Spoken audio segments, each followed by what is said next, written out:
Hi everybody, I hope you are doing well. Today we'll talk about how to fix or how to solve the problem of Quizlet app. Here we click on settings. Here we click on apps, default apps, app settings. Then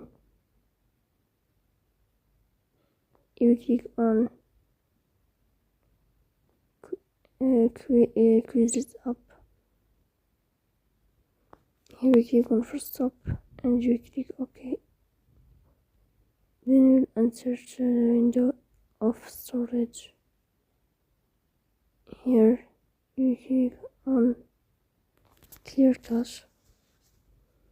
Then we'll turn on your airplane mode.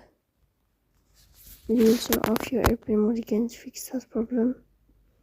So please don't forget to support us by like and